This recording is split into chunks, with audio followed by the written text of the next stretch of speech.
She screamed into the gag as the midwife's blade cut through her skirts, not to deliver a child, but to carve away the last shred of dignity she possessed. 3 years locked in this roadside cottage. 3 years since her father had dragged her here with nothing but shame in his eyes, and a monthly allowance delivered through a slot in the door. The baby had been stillborn. She had bled alone. And now, delirious with fever, she watched through the cracked window as a man in a silver greatcoat dismounted his horse and stared at the wooden sign someone had nailed to her gate overnight. 2 words painted in what looked like her own blood. Wait before the next confession unfolds. If this story has already stirred your heart, tell us where you're watching from. To make sure you don't miss the next betrayal, kiss, or redemption, subscribe and join our circle. The next heartbeat might change everything. Now, back to the scene. The Duke of Ashenmore had been hunting stag when his hound broke from the pack and bolted toward the overgrown lane. Gabriel Thorne rarely followed anything but his own instincts. But the dog, a massive wolfhound named Sorrow, had never disobeyed before. The beast howled, a sound so mournful it made the beaters cross themselves. And when Gabriel spurred his horse after it, he found the cottage half hidden behind a wall of thorns. The sign stopped him cold. "Save her." The letters were crude, desperate, and the wood beneath was splintered as though someone had hammered it in haste. Gabriel swung down from his saddle, his hunting rifle still strapped to his back, and approached the door. Sorrow was already there, pawing at the threshold, whining. "Back," Gabriel commanded, but the dog ignored him. He tried the latch. Locked from the outside. That was when he heard it. A sound so broken it barely registered as human. A sob that ended in a rattle, as though the person inside had forgotten how to breathe. Gabriel stepped back, raised his boot, and kicked. The door splintered inward. The smell hit him first. Blood, infection, decay masked poorly by lavender sachets and vinegar. The cottage was a single room, barely larger than a servant's quarters, with a bed shoved against the far wall and a cold hearth black with old ash. On the bed lay a woman, her wrists bound to the iron frame with strips of cloth, her body convulsing beneath a thin blanket soaked through with sweat and worse. Sorrow rushed past him and laid his great head on the mattress beside her. Gabriel had seen death before. He had watched his own mother waste away in a gilded chamber while physicians bled her dry. But this was something crueler. This was abandonment dressed as mercy. The woman's eyes rolled toward him, unfocused. Her lips moved. "Please," she whispered, "please let me die." He crossed the room in 3 strides, yanking a knife from his belt to cut through the bindings. Her wrists were raw beneath, bruised deep purple. When he lifted her, she weighed nothing at all. Who did this, he demanded, though he already suspected. Only family could engineer this kind of cruelty with such precision. She didn't answer. Her head lolled against his chest, and he felt the terrible heat of her fever through his coat. He carried her out into the autumn light, shouting for his men. The physician Gabriel summoned from London took one look at the woman and shook his head. "Childbed fever, advanced. If she survives the night, Your Grace, it will be because God wills it, not because of anything I can do." "Then pray God wills it," Gabriel said coldly, "and do your job." He had brought her to Ashenmore House, his estate at the edge of the moors, and installed her in the blue guest chamber. The servants whispered, of course. A duke did not bring dying strangers into his home, especially not women of uncertain origin, bound and abandoned like animals. But Gabriel Thorne had spent 10 years building a reputation as a man who cared nothing for society's opinions. His father had been a monster who beat his wife and mistresses with equal enthusiasm. His brother had drunk himself to death at 23.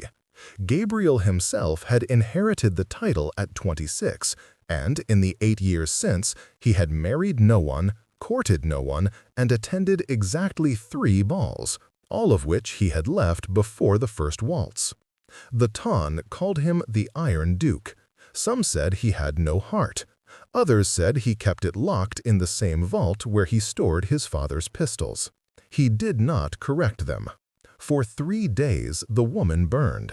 The physician applied poultices, forced willow bark tea down her throat, and bled her twice, despite Gabriel's protests. On the 3rd night, her fever broke.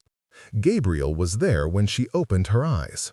She stared at the canopy above her, confusion giving way to panic. She tried to sit up, gasped, and fell back against the pillows. "Easy," Gabriel said from the chair beside her bed. He had been reading Plutarch, though he couldn't recall a word of it now. "You're safe." Her gaze snapped to him. Her eyes were the color of smoke, gray and fathomless, set in a face far too young to carry such exhaustion. "Where am I?" "Ashenmore House, my home." She processed this slowly, her brow furrowing.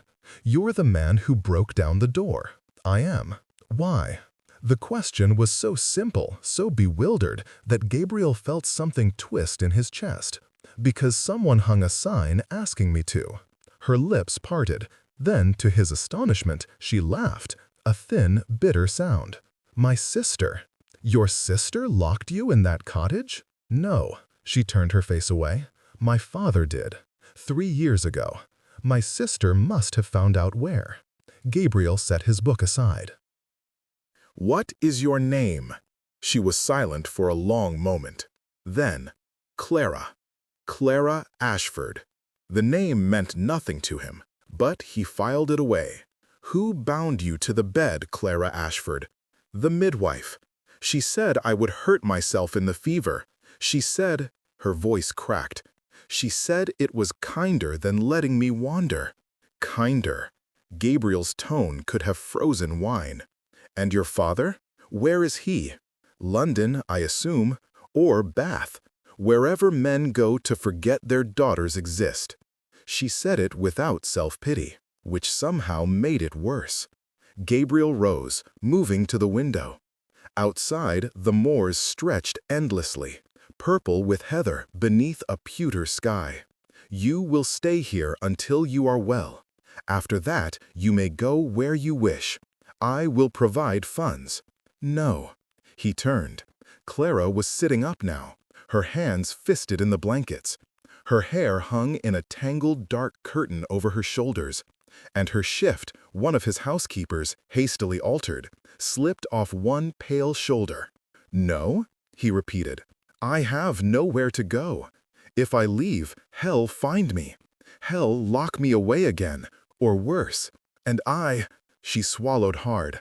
"I cannot go back to that." Gabriel studied her. There was steel beneath the fragility, a spine that had bent but not broken. "Then what do you propose?" Clara met his eyes. "Marry me." The words hung in the air between them like a thrown gauntlet. Gabriel's expression did not change, but his fingers tightened on the windowsill. "You are delirious." "I am desperate," she corrected. "You are a duke. No one would dare question your choice of bride, no matter how scandalous. And once I am your wife, my father cannot touch me. I would be beyond his reach. You know nothing about me. I know you broke down a door to save a stranger. I know you brought me into your home when you could have left me to die. That is more than most men would do." She leaned forward, her voice urgent. "I am not asking for love, Your Grace. I am asking for protection. In exchange, I will be whatever kind of wife you need.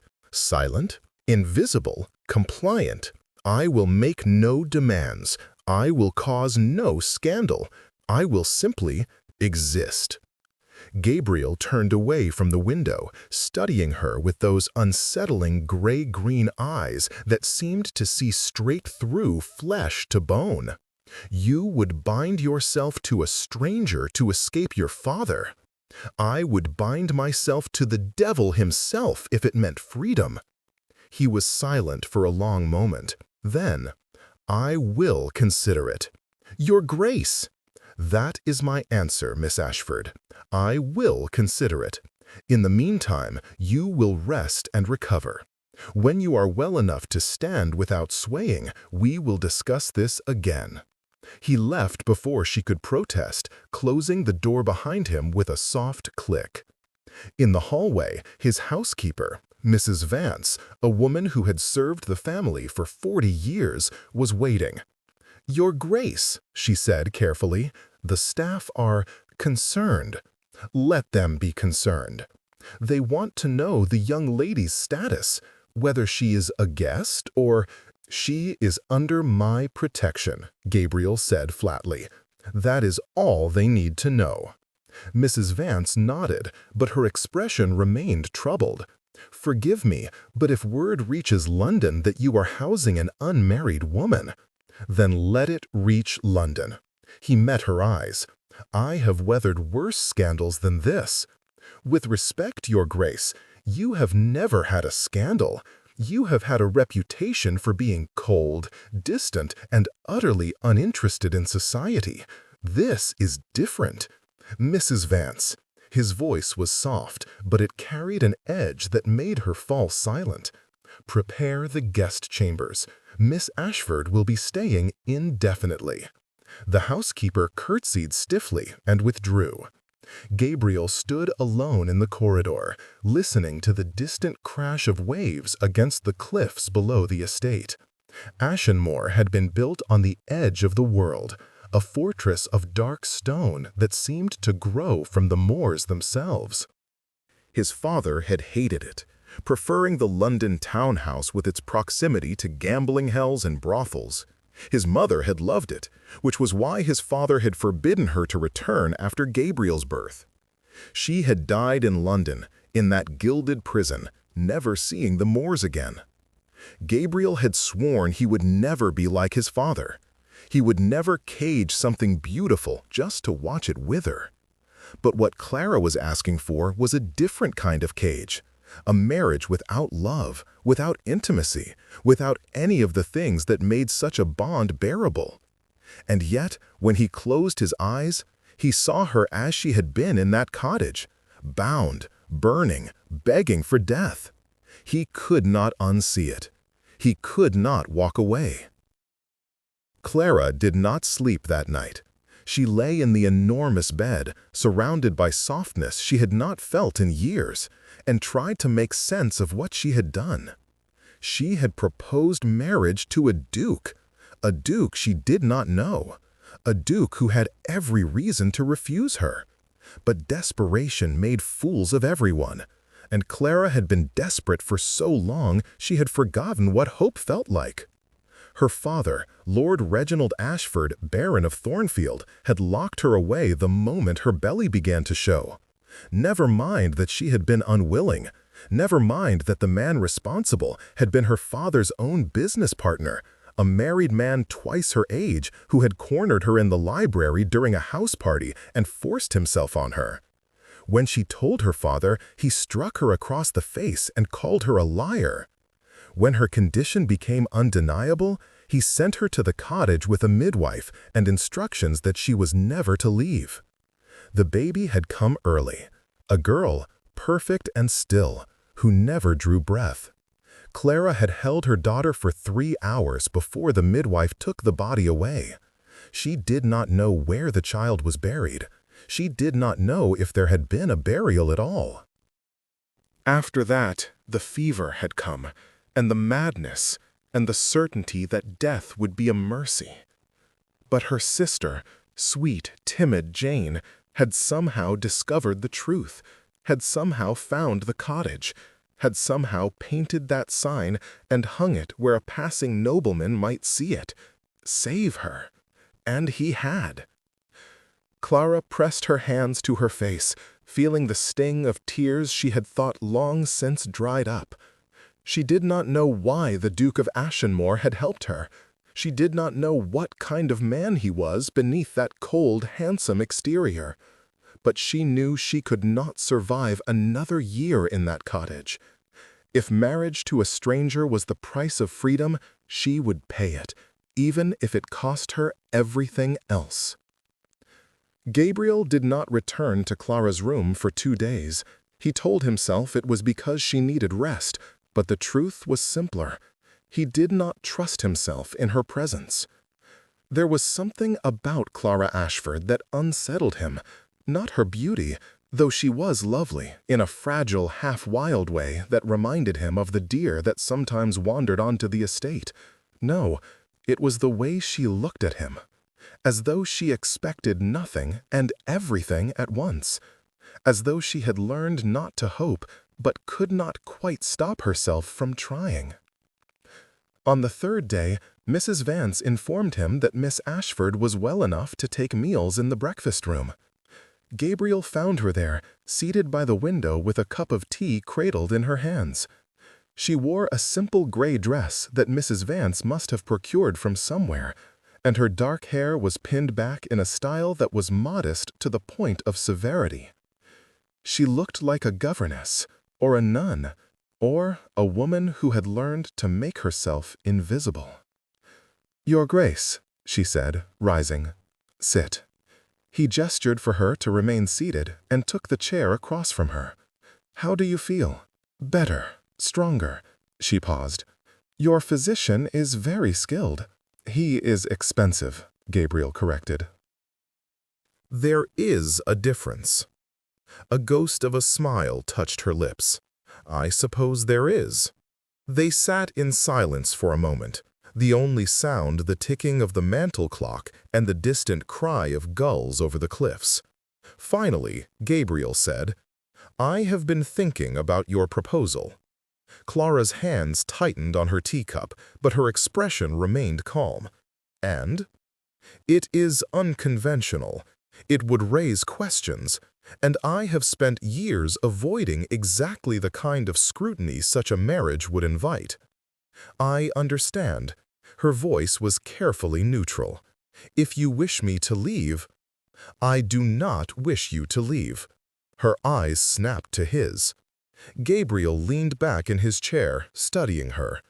"But I will not enter into a marriage built on lies, even convenient ones. If you are to be my wife, we will do this properly. You will be introduced to society as a distant relative of my late mother's family, a connection rediscovered through correspondence. We will court, briefly but visibly, and then we will wed. No one will question it if we follow the appropriate forms." Clara stared at him.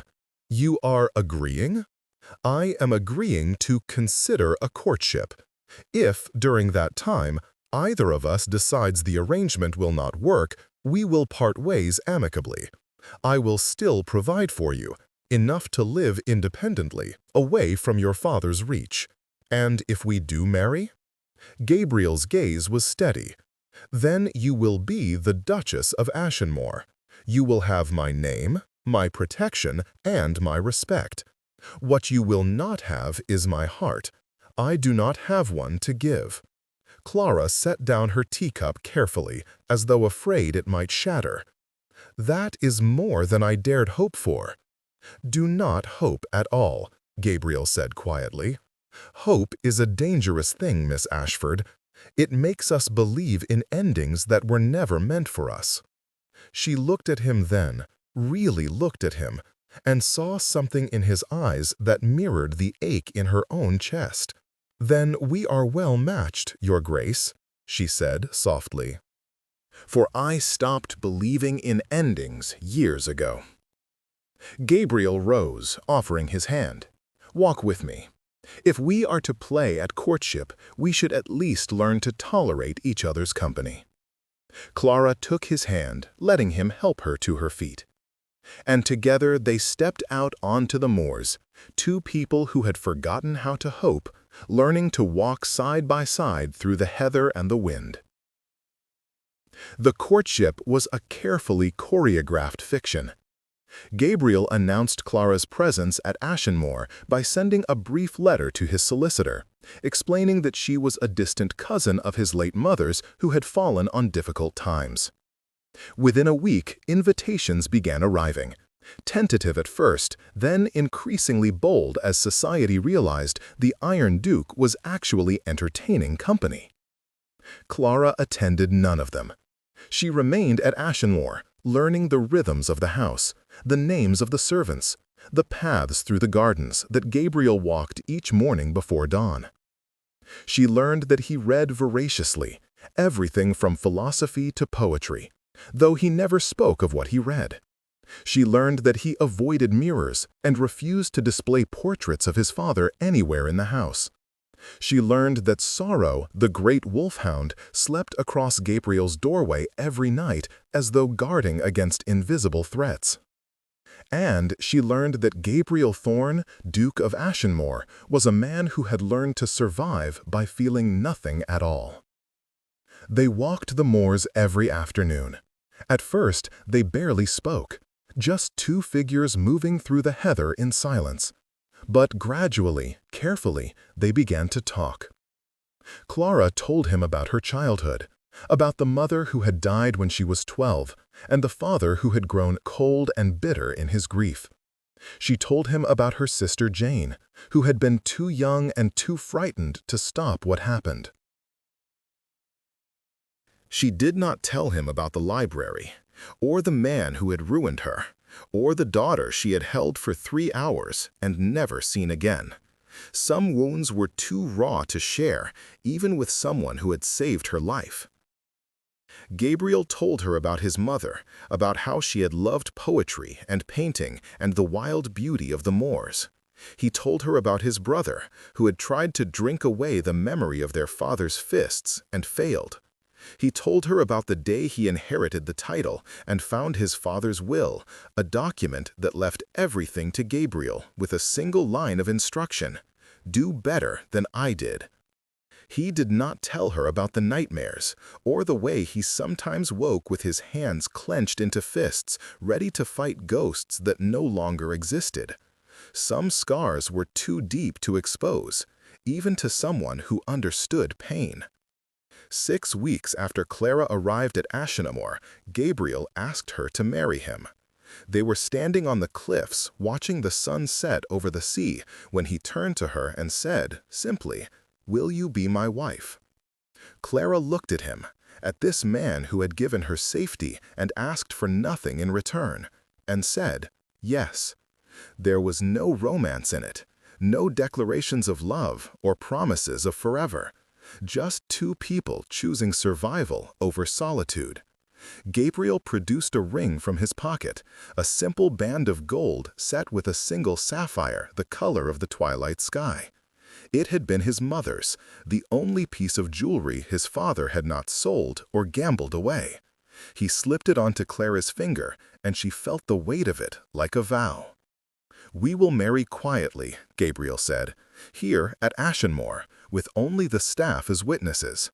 Afterward, we will go to London for the season. Society will talk, but they will accept it. They always do, eventually." Clara nodded, her throat tight. "And Clara," he caught her chin gently, tilting her face toward his, "if you ever wish to leave, if this becomes unbearable, you have only to say so." "I will not cage you." She believed him, and that, more than anything, terrified her, because for the first time in 3 years, she had something to lose. They married on a gray morning in November, in the small chapel on the Ashenmore grounds. The vicar was elderly and half-deaf, which meant he did not question the speed of the ceremony or the absence of guests.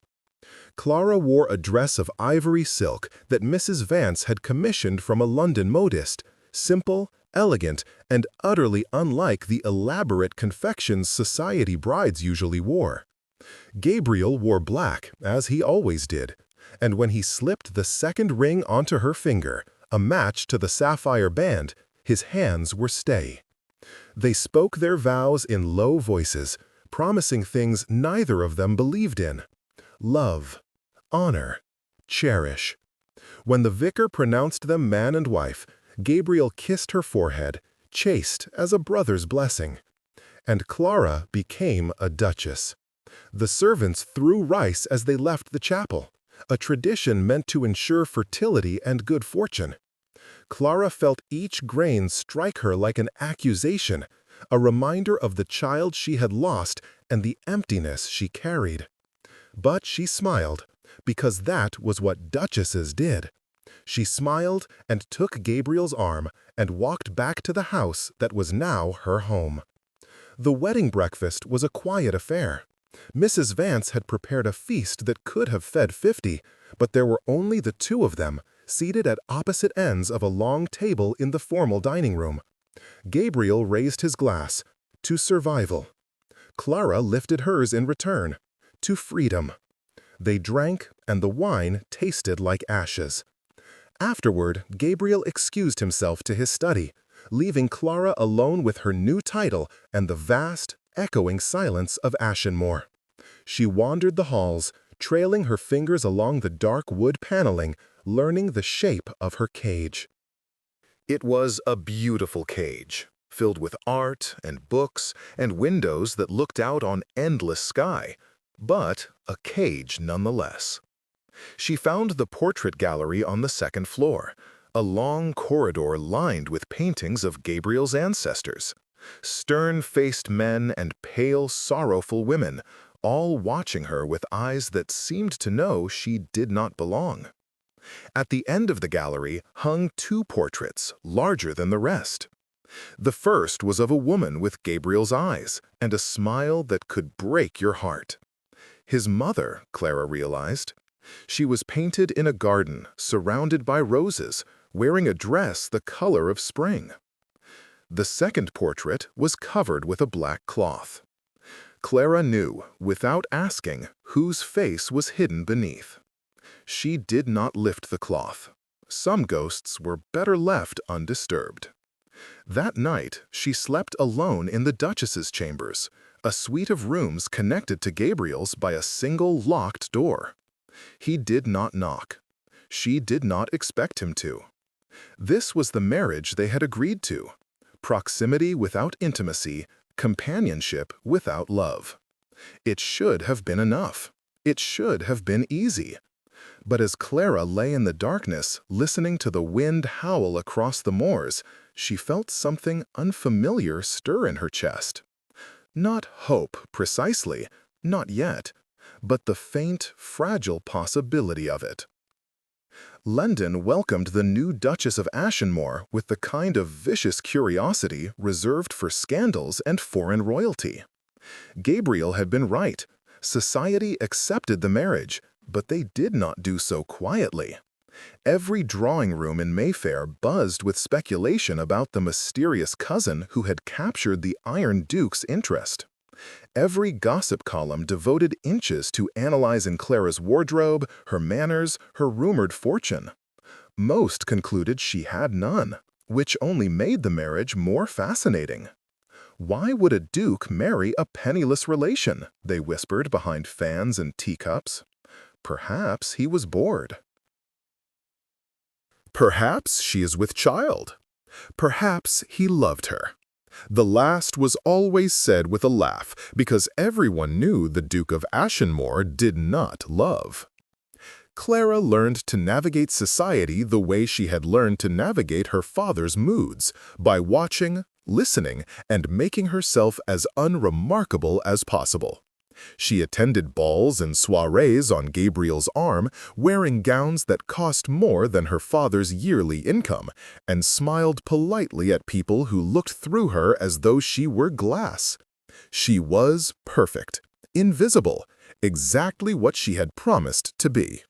But late at night, when she returns to Ashenmore House in London, a elegant townhouse in Grosvenor Square, she felt the weight of the performance settle on her shoulders like a shroud. Gabriel noticed. He said nothing, but she saw it in the way he watched her at breakfast, and the way he dismissed social engagements when she looked particularly pale. "You do not have to attend every event," he said one morning, setting aside his newspaper. "I do not care what is expected. I do." She looked up at him, surprised. "You are a duke. Everything you do is scrutinized." "Then let them scrutinize." He met her eyes. "You are not required to perform for strangers, Clara. If you are unhappy, I am not unhappy. You are not happy either." The words hung between them, too honest for the careful distance they usually maintained. Clara set down her teacup. "What do you want me to say, Gabriel? That I am grateful? I am. That I am content? I am trying to be. But happiness?" She shook her head. "I do not know if I remember how." Gabriel was quiet for a long moment. Then, "I understand." And she knew he did. They were two people who had forgotten joy, learning to exist in its absence. It should have made things easier. Instead, it made everything harder. Because the more time Clara spent with Gabriel, the more she saw beneath the cold exterior to the man beneath, brilliant, broken, and achingly alone. And the more she saw, the more she wanted things she had promised herself not to want. Things like trust and affection and the terrifying possibility of being known. The breaking point came on a wet March evening at a ball hosted by the Duchess of Marlborough. Clara had been standing near the terrace doors, trying to escape the suffocating press of bodies, when she overheard two women talking behind a column. "I heard she was found in a cottage, half dead and ruined." "Ruined?" The second voice was delighted. "Do tell." "A bastard child, they say, born dead. Her father locked her away to hide the shame." Clara's blood turned to ice. "And the Duke married her anyway? How very charitable." "Charitable or mad, though I suppose when one is that rich, the distinction hardly matters." They laughed, the sound sharp and cruel. Clara turned and walked blindly through the crowd, not seeing the faces that blurred past her, not hearing the music that swelled from the ballroom. She found a side door and slipped out into the rain, letting it soak through her silk gown, welcoming the cold. How had they found out? Who had told them? Her father, she realized. It had to be. He must have heard of her marriage and decided to punish her one final time by ensuring society knew exactly what kind of woman the Duke of Ashenmore had wed. She laughed, a broken sound that turned into a sob. Of course, he could not let her have even this. "Clara." She spun. Gabriel stood in the doorway, rain already darkening his coat. He must have followed her out. "Go back inside," she said, "before someone sees." "I do not care if they see." He crossed the terrace in 3 strides, shrugging out of his coat to drape it over her shoulders.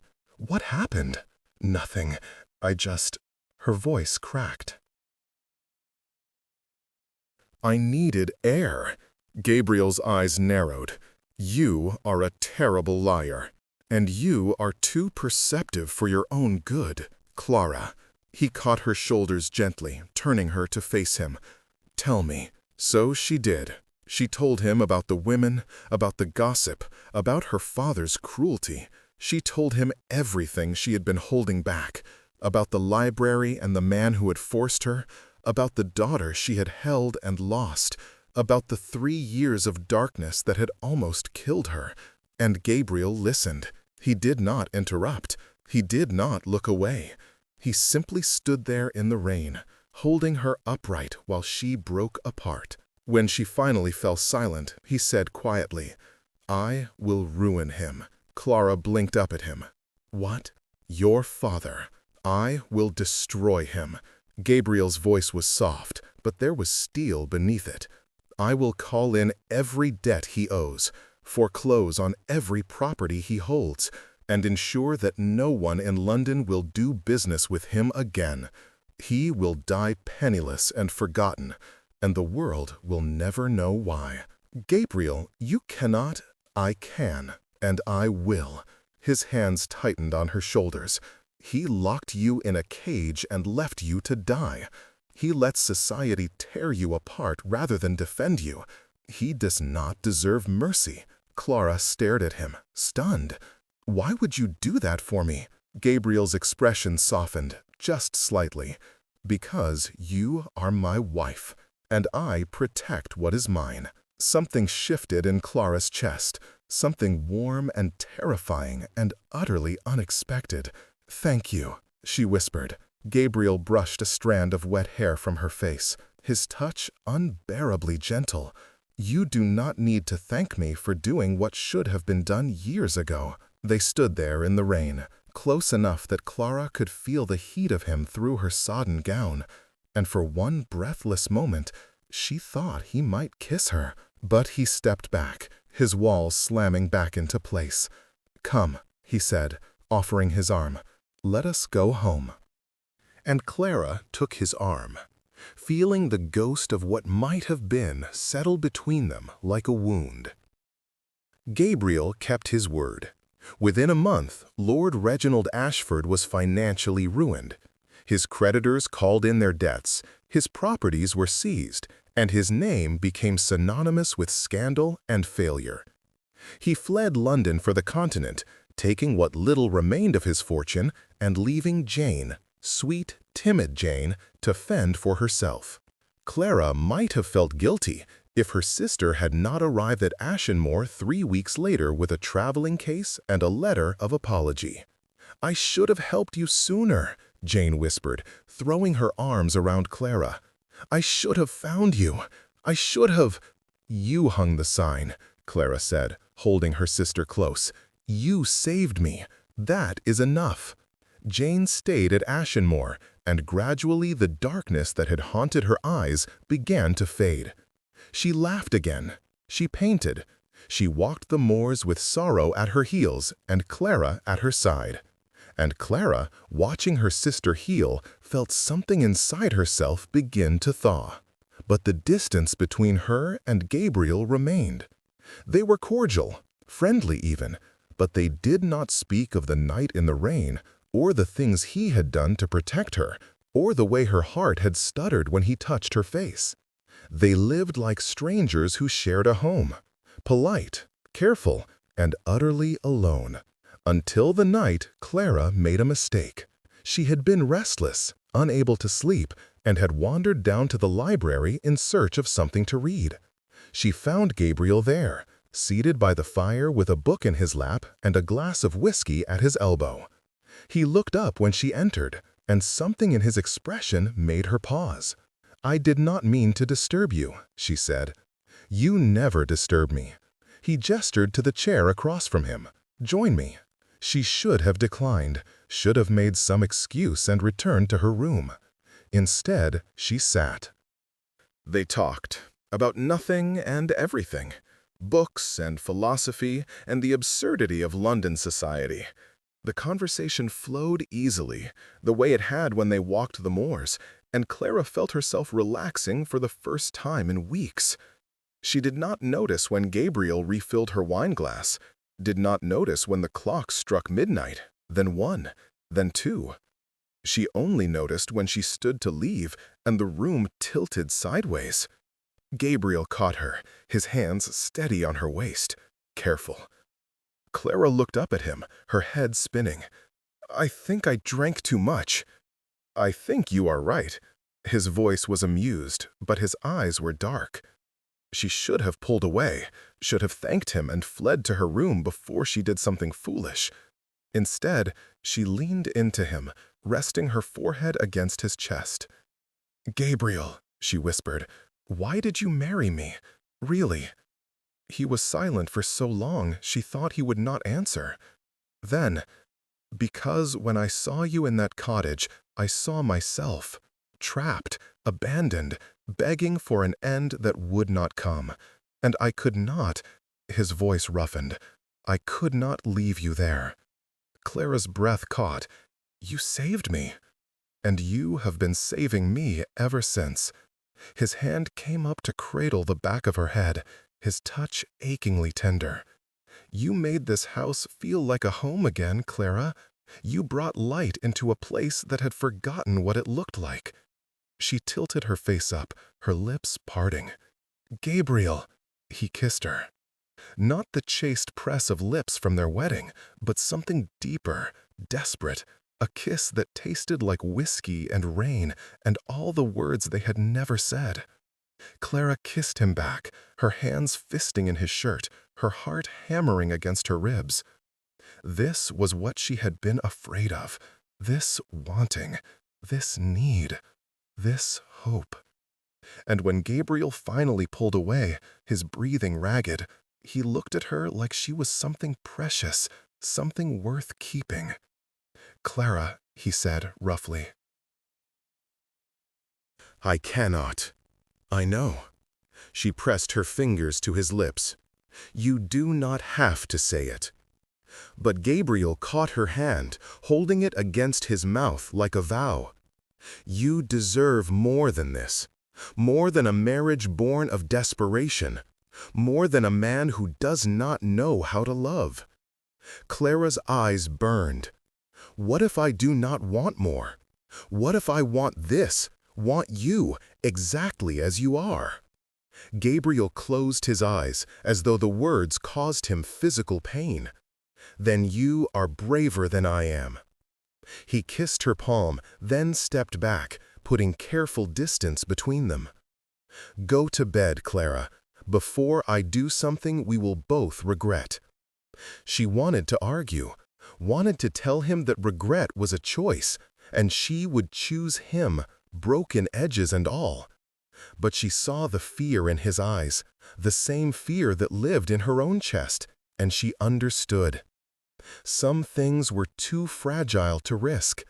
Some wounds were too deep to trust. So she nodded and left and did not look back. But that night, lying alone in her bed, Clara let herself imagine a different ending. One where Gabriel came to her door, where he told her the truth she saw in his eyes every time he looked at her, where they chose each other, not out of desperation, but out of something far more terrifying, out of love. Spring came to the moors in a riot of wildflowers and birdsong. The heather bloomed purple and gold, and the wind carried the scent of the sea.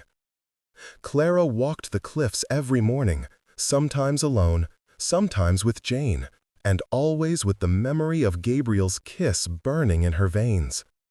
They had not spoken of it, had not acknowledged it. But something had shifted between them, a new awareness, fragile and fierce. Gabriel touched her more often now, a hand at the small of her back as they entered a room, his fingers brushing hers as he handed her a book. Small gestures that anyone else might miss, but that Clara felt like brands. And she touched him back. A hand on his arm when he looked too distant, her shoulder pressing against his as they read by the fire. Tentative explorations of a language neither of them knew how to speak. It was Mrs. Vance who finally intervened. "Forgive me, Your Grace," she said one afternoon, finding Clara in the garden. "But I have served this family for 40 years, and I have never seen His Grace look at anyone the way he looks at you." Clara's hand stilled on the roses she had been cutting. "I do not know what you mean." "With respect, Your Grace, I think you do." Mrs. Vance's expression was kind. "He was a boy when I came to Ashenmore, 10 years old and already carrying the weight of the world. His father was cruel, his mother was broken, and his brother," she shook her head. "He learned early that love meant pain, that to care was to be hurt. And he has spent his entire life proving that he does not need it." Clara's throat tightened. "Then why tell me this?" "Because you have made him want it again." Mrs. Vance reached out, squeezing Clara's hand. "And that terrifies him. But it also might save him, if you are brave enough to try." Clara looked down at the roses in her basket, their petals soft and bruised. "What if I am not brave enough?" You hung a sign on a gate knowing it might be your last hope. You proposed marriage to a stranger to escape a monster. You have survived things that would have broken lesser women." Mrs. Vance smiled. "You are brave enough, Your Grace. You always have been." She left Clara alone in the garden, surrounded by flowers and the distant cry of gulls. And Clara made a decision.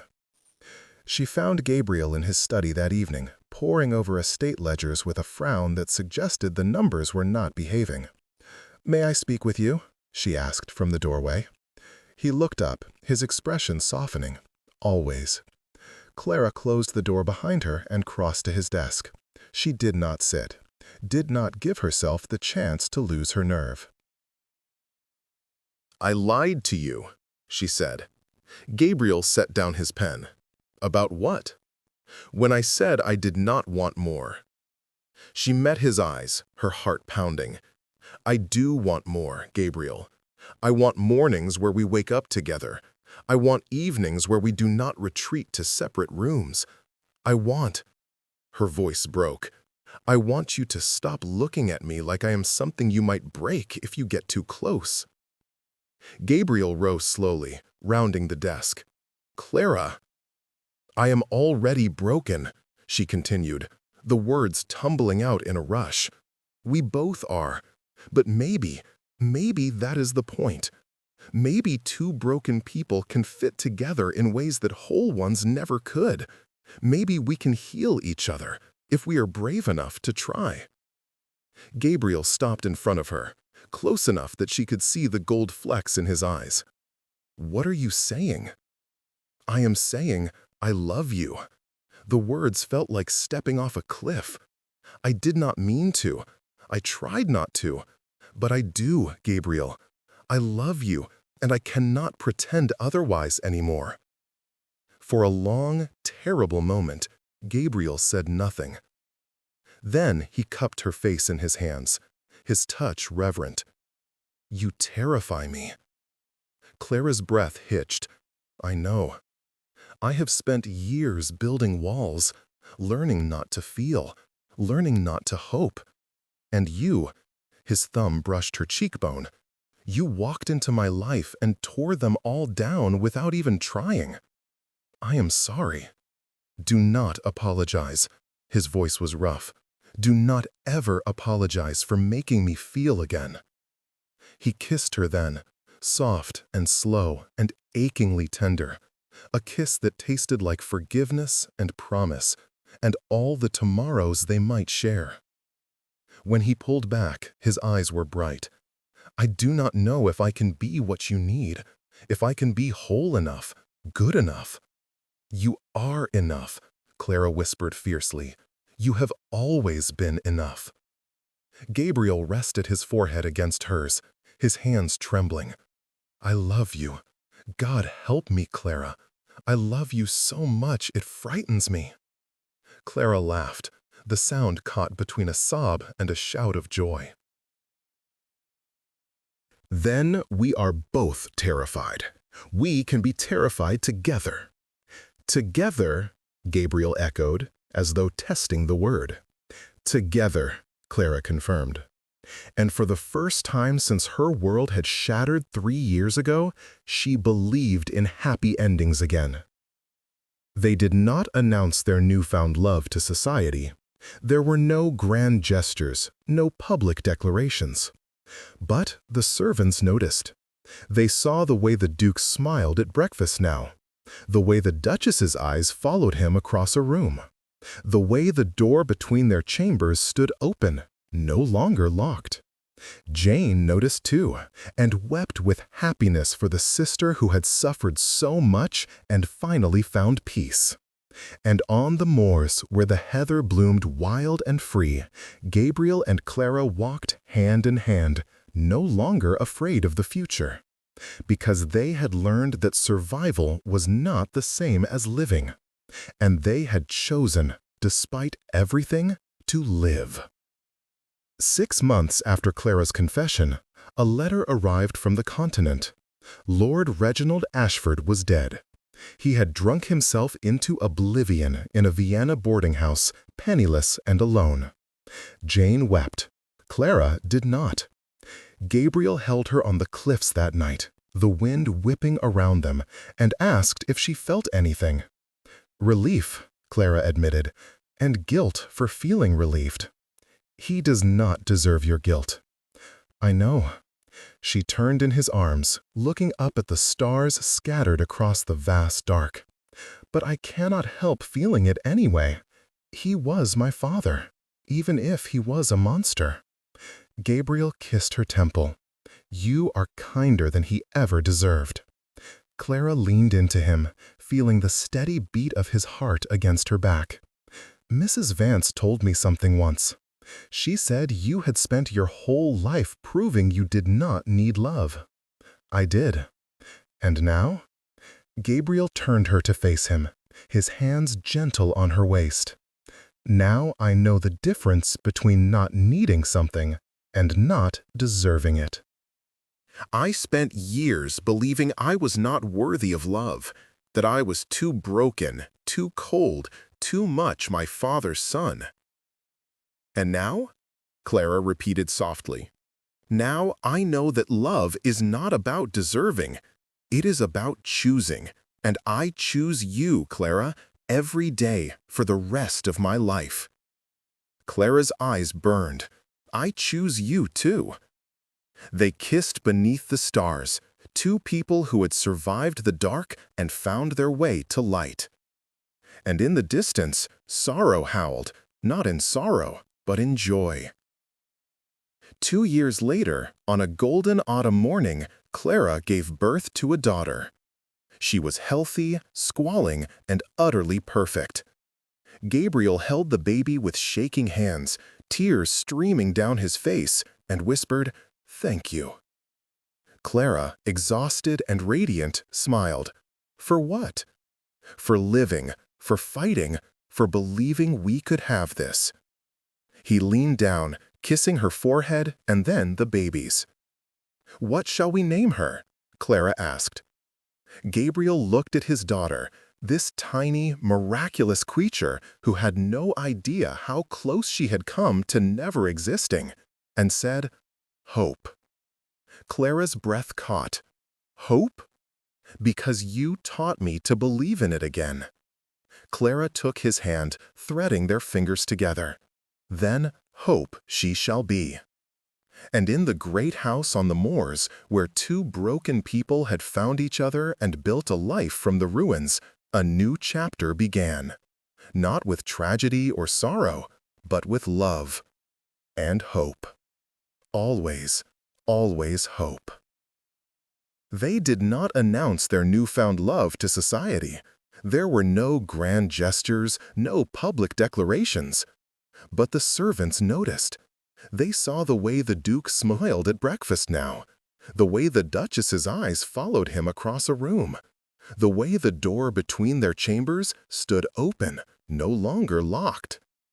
Jane noticed too, and wept with happiness for the sister who had suffered so much and finally found peace. And on the moors, where the heather bloomed wild and free, Gabriel and Clara walked hand in hand, no longer afraid of the future. Because they had learned that survival was not the same as living, and they had chosen, despite everything, to live. 6 months after Clara's confession, a letter arrived from the continent. Lord Reginald Ashford was dead. He had drunk himself into oblivion in a Vienna boarding house, penniless and alone. Jane wept. Clara did not. Gabriel held her on the cliffs that night, the wind whipping around them, and asked if she felt anything. Relief, Clara admitted, and guilt for feeling relieved. He does not deserve your guilt. I know. She turned in his arms, looking up at the stars scattered across the vast dark. But I cannot help feeling it anyway. He was my father, even if he was a monster. Gabriel kissed her temple. You are kinder than he ever deserved. Clara leaned into him, feeling the steady beat of his heart against her back. Mrs. Vance told me something once.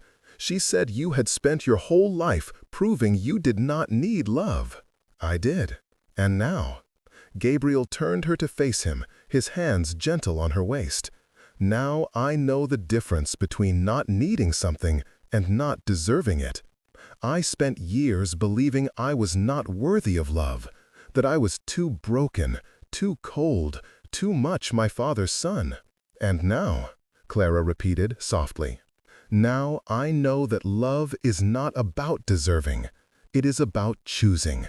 And I choose you, Clara, every day for the rest of my life. Clara's eyes burned. I choose you too. They kissed beneath the stars, two people who had survived the dark and found their way to light. And in the distance, sorrow howled, not in sorrow, but in joy. 2 years later, on a golden autumn morning, Clara gave birth to a daughter. She was healthy, squalling, and utterly perfect. Gabriel held the baby with shaking hands, tears streaming down his face, and whispered, "Thank you." Clara, exhausted and radiant, smiled. For what? For living, for fighting, for believing we could have this. He leaned down, kissing her forehead, and then the baby's. "What shall we name her?" Clara asked. Gabriel looked at his daughter, this tiny, miraculous creature who had no idea how close she had come to never existing, and said, "Hope." Clara's breath caught. "Hope?" "Because you taught me to believe in it again." Clara took his hand, threading their fingers together. Then hope she shall be. And in the great house on the moors, where two broken people had found each other and built a life from the ruins, a new chapter began. Not with tragedy or sorrow, but with love and hope. Always, always hope. The end.